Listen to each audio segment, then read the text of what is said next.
All right, so joined by current Dow Tigers head coach and former Mount St. Vincent Mystics coach, and today we're going to talk about Abe Toulany. Of course, you're a former player, and I just want to start off by asking how you got to know him, how you started recruiting him at the first tournaments that you saw him play.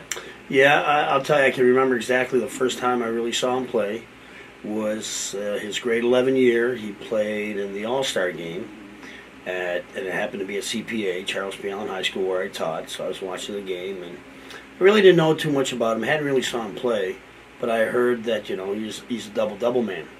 And not usually that's, 10 and 10, but in high school he was 20 and 20. 20 points a game, 20 rebounds a game. So he's very impressive. He's undersized, always been undersized. So in his grade 12 year, I watched him, and I can remember both he and I think it was Derek Norris. Was it Derek or Devin? Might have been Devin. I was recruiting both of them, and they were in a tournament at Eastern Shore High School. And I had, talked to him a little bit, and he was really excited.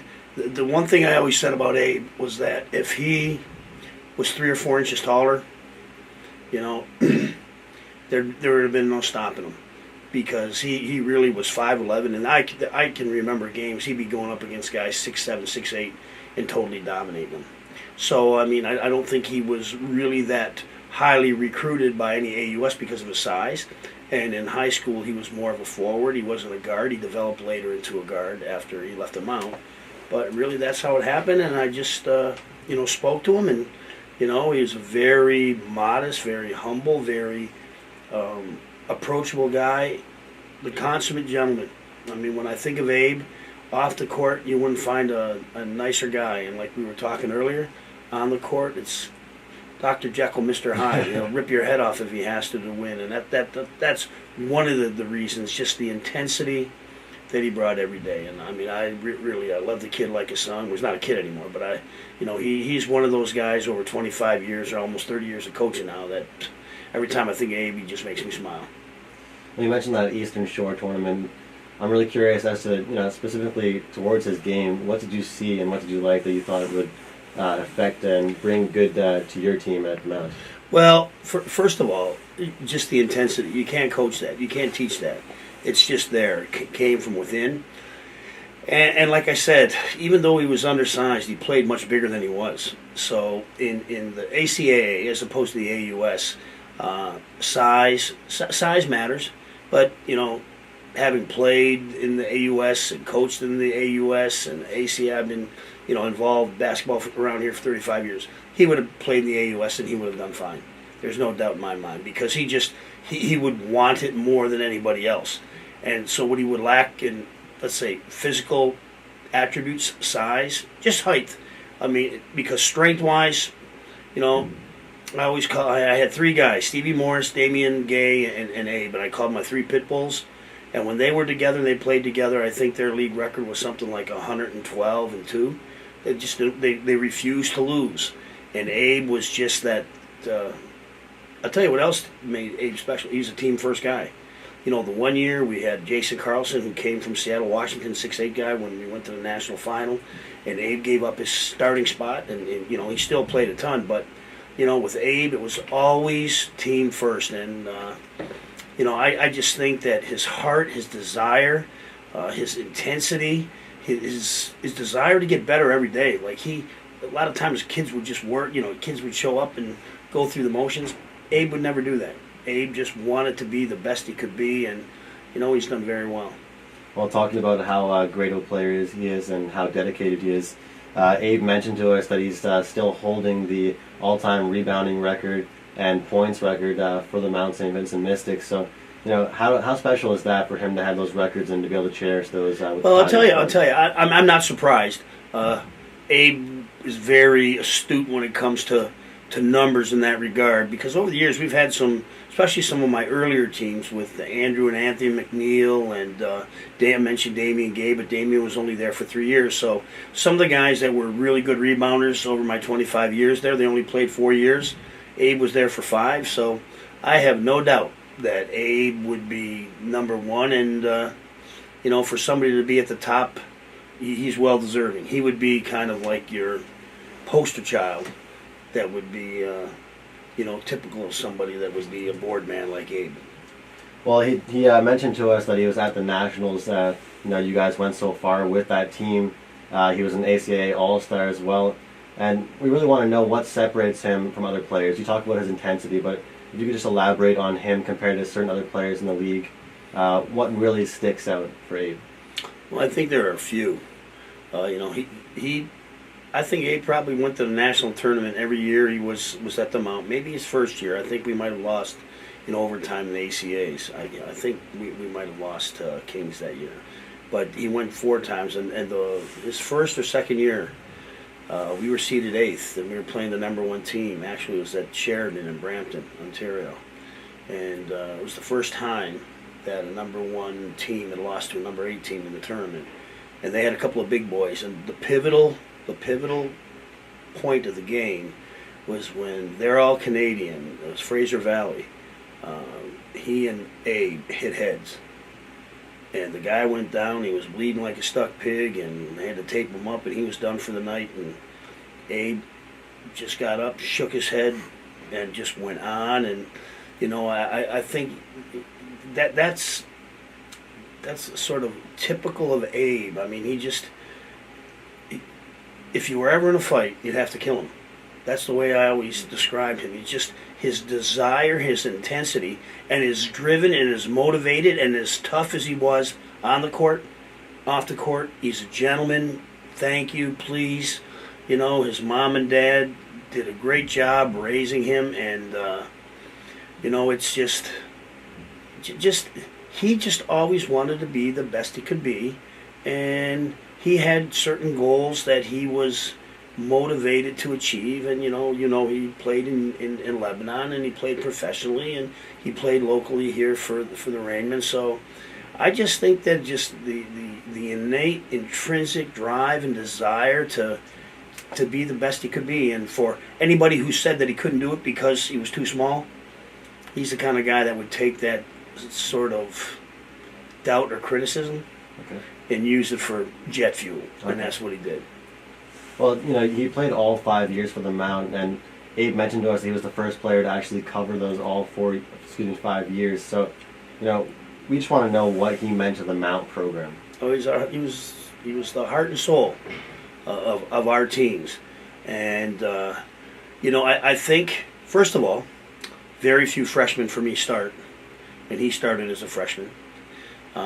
So that's number one. And it's one thing to rely on him to do what he has to do, because he could score, he could rebound, and he's the kind of guy that brings I don't think courage is the right word, but he instills a lot of fearlessness in his teammates, because when they see what he's like and what he brings, it just gives them almost like a shot of adrenaline, because they would know that he would always play so hard, always, regardless of the size difference. He would never back down, and he would have their backs too. And I'll tell you, he was a winner. He just refused to lose. And there were games, obviously we did lose games, but it wasn't for lack of effort on his part. And even after he graduated, I see him now. He was one of, when we won the AUS last year, there were a ton of Mount guys there, my former players, and he's always at our games, and he comes and visits, and like I said, he's like a son to me, and he's somebody that literally, he is one of those kind of guys that you love to have on your team, but you hate to play against for the reasons that we already talked about. Well, you mentioned that he played overseas in Lebanon, and you also mentioned he's undersized. And as an undersized player that has that intensity, Abe told us that he was matched up against the import players and typically the best guards on the opposing team. So he also credited the defensive systems that you taught him and the defense that you really encouraged him to play. What do you think that he learned from you, and how impressed are you that he went on to play in Lebanon? Well, I'll tell you, for him, for any of my former players, but for him in particular, to be able to live out the dream. It's not the NBA, but he's still playing pro. And Abe's a native. Lebanon, and both his parents were born in Lebanon, so it was kind of appropriate.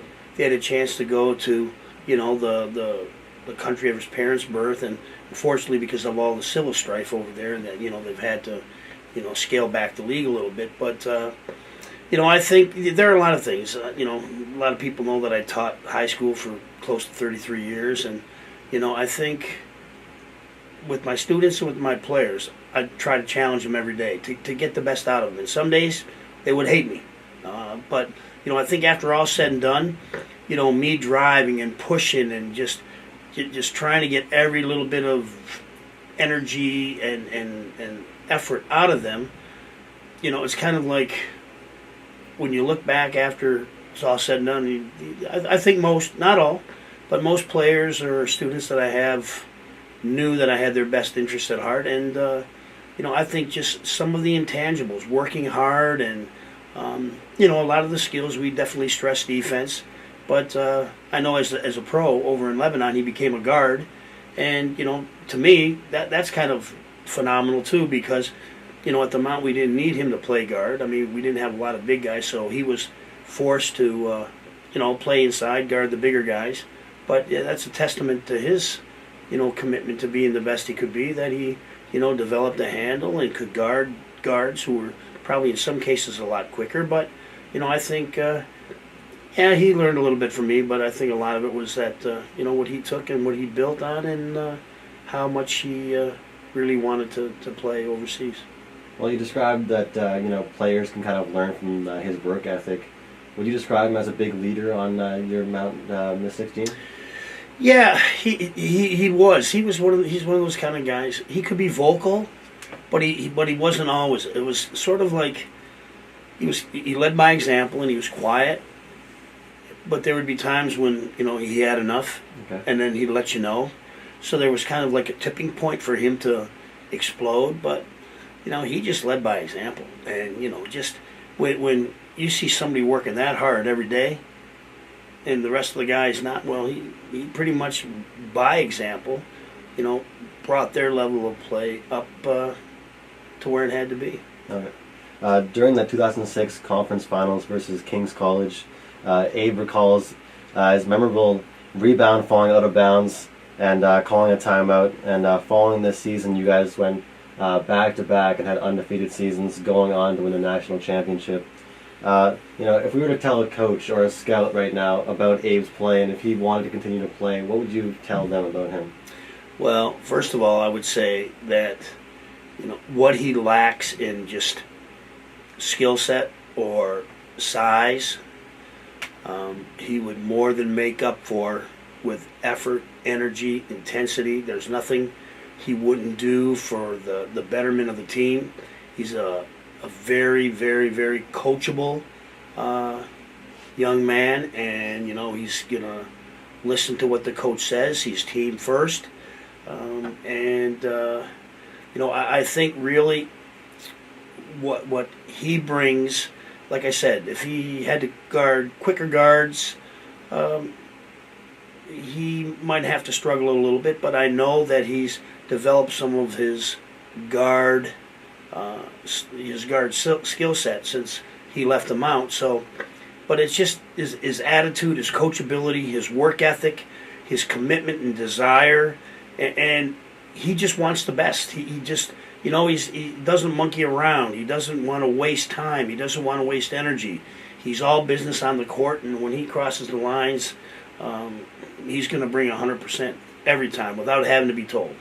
When you talk about coachability, let's just talk about when you tell him something at the practice or during a game. How easy is it for him to take that in, develop it, and work to fix that? Well, I'll tell you, over the years, I mean, Abe was, like I said, he was amazing. But every once in a while, his temper would get the best of him, and he never missed a practice due to an injury. And the only time he really missed a game is when I had to, have him sit out a game for an outburst that. It was just the intensity, but there's a time and a place, I would tell him, and as difficult as it was for him, he took it like a man, and worked hard to make sure that it never happened again. But it wasn't because he was trying to undermine me, or it was just that his intensity just got the best of him a couple of times. And you know what? That's not necessarily a bad thing. It's better to have it that way than not being intense at all. Yeah. Just overall basketball IQ, if you could just touch on what you saw through Abe from just high school and now even. Well, I mean, number one, he's a gamer and he's a lifer. He loves basketball. Basketball's been great to him. He's put an awful lot into it. And, like I said, if he had eligibility left, I'd take him right now. He'd be playing for me. There's no doubt about it. I'd take him in a heartbeat. And, I think, again, because now Abe's getting up there, I'm not quite sure how old he would be. You might know. But, I think as soon as they get the civil strife straightened away over there in Syria and Lebanon and the Middle East, I'm sure he'll go back when it's safe. He had a number of stories telling me what it would be like to play over there and going through guard checkpoints and machine guns and guard dogs and all sorts of stories. So I think if that opportunity arises again, I'm pretty sure he'll do it as long as his body will let him do it. But I wouldn't. If I got a call from a coach asking me about him, he's a 10. Last question. One word to describe Abe. One word. Awesome. Awesome. All right. Well, thanks a lot for joining me, and I'm sure Abe will love the things you said about him. Well, thank you. Most of them. Thanks a lot. Appreciate it, Andrew. It's gonna sound pretty good. Like You just said, guys you're tell me what upset. you want me to do. And Okay. yeah. Yeah, especially because I have these some things that Abe gave me to say, and even if I tried, I wouldn't be able to memorize certain. That's okay. He just gave me some stats. He wants, he's hyping himself up. So it just. That's Abe. That's fine. Well, he's got such a good work ethic. He wants to advertise his accomplishments, right? I got nothing. Hey, I'd promote that kid till the cows come home. Yeah. Nobody worked any harder. I think it's cool how he has the all-time rebounds though. That's Mount Vincent still standing. I didn't know that, but I guarantee you, Abe would know. You believe? Abe would know. He never missed a practice, even when he had ankles. Never missed a practice. Yeah. Yeah, he said he had never missed a game either. Never injured, nothing. He missed a game or two. And I suspended him. But yeah, that's he he said said that what he exact said, same yeah. thing. He said that exact same thing. He's like, Yeah. I never missed a game because of myself. He said it was always because of somebody else or the coach. Oh no! It was because of him. It was on him. Oh yeah, 100%. Yeah. Well, you're allowed to make your mistakes. Oh yeah. That's the best Hey, thing. You learn from them. Yeah. Okay, I'm ready to go whenever you are, Okay. Andrew.